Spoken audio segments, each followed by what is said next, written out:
Hello, sports fans, and welcome to Scott Sports 101 Late Games post game show and Sunday Night Football update show. We're going to first go over the late games.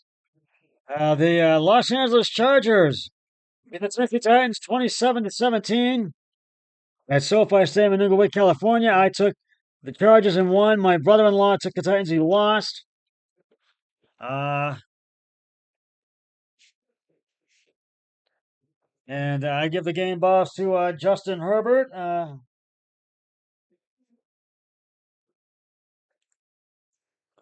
Justin Herbert for both passing and rushing, and Luke Lad McConkey for the rushing. He gets that one. They get the game balls. The Arizona Cardinals walloped the New York Jets 31-6 today at State Farm Stadium in Arizona, in Glendale, Arizona. I took Arizona and won, and so did my brother-in-law. He took the Cardinals and won.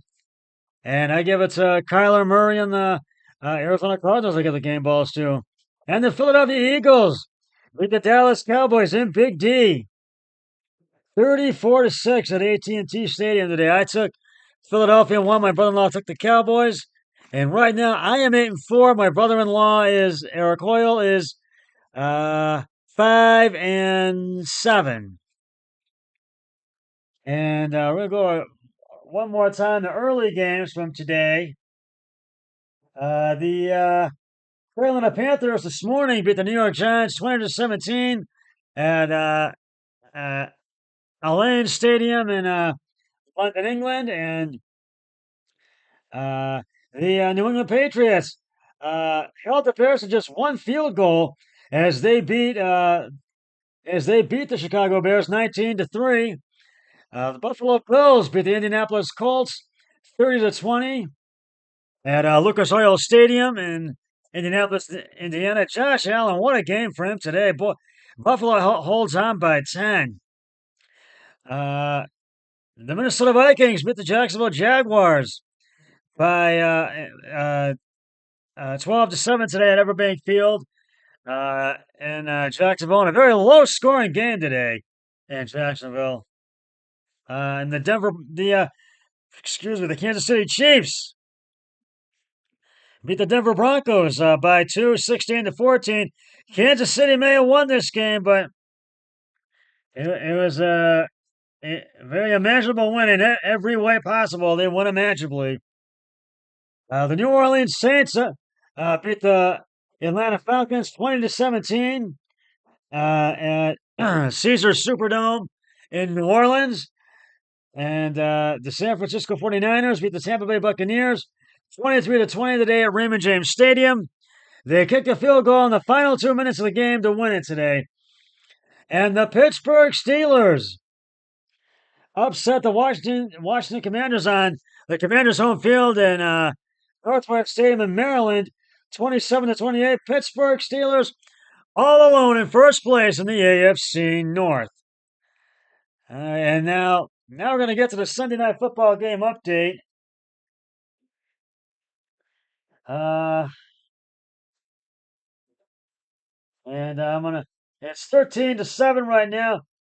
Houston leads second quarter, 7:34 till halftime. Second and 9 at the Detroit 35. And the Texans have the ball. I'm going to read the preview for you first, what I'm going to do.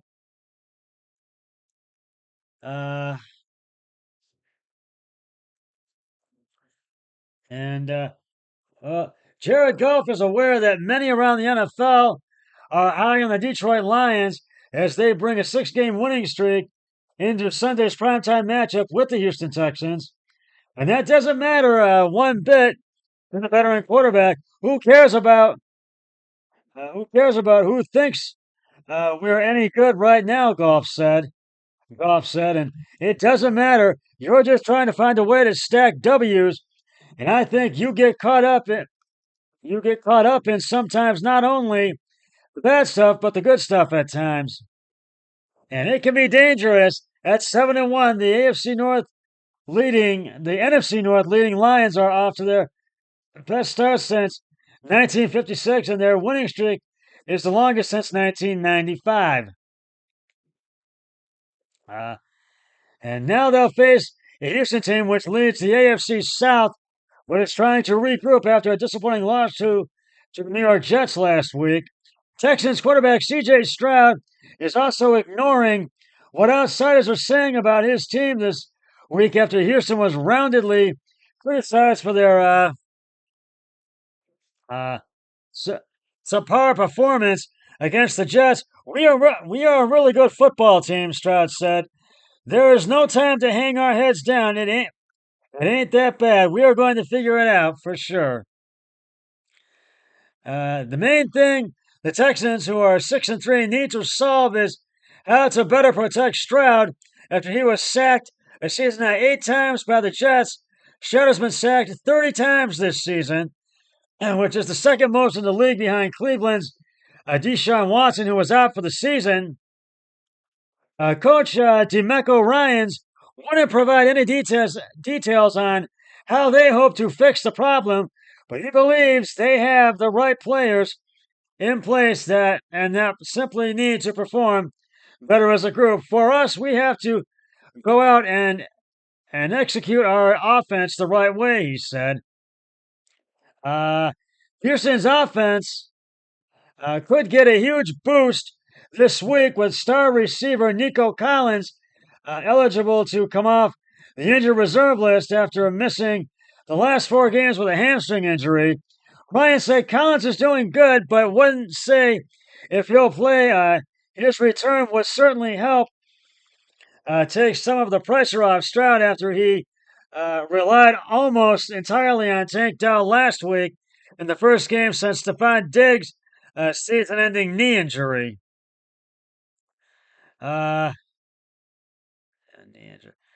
Collins remains Houston's leading receiver with 567 yards and 8 touchdowns despite his extended absence.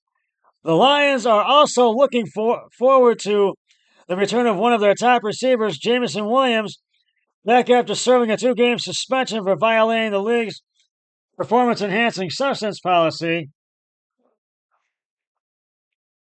He ranks second on the team with 361 receiving. He's a weapon, and we know that, and teams around the league know that, Goff said. So he's a guy that they'll certainly be planning for and will help us in a ton of ways, not just catching the ball, but with blocking and all the other stuff that he can do. The Lions acquired defensive end Zadarius Smith in a trade with the Cleveland Browns this week to help make up for the loss of star Aiden Hutchinson, who is out for the season. But Detroit coach Dan Campbell isn't thinking of Smith, the 3-time Pro Bowler, as the one player who can put the Lions over the top, because in the NFL the odds are too high for an injury. He also joked it was never pressure he dealt with as a player. I'm sure you want to know. You want to know if I was ever a team's one player away, and the answer is absolutely not, the former tight end said. Running back Joe Mixon's impact on the field in his first year in Houston after a trade from Cincinnati has been clear. He has boosted a running game that has struggled for years. He has rushed for at least 100 yards and a touchdown in 4 straight games since returning from an ankle injury, and ranks 3rd in the NFL by averaging 101.5 yards rushing a game. But perhaps just as important as his play, he has been the leadership and accountably has to provided. One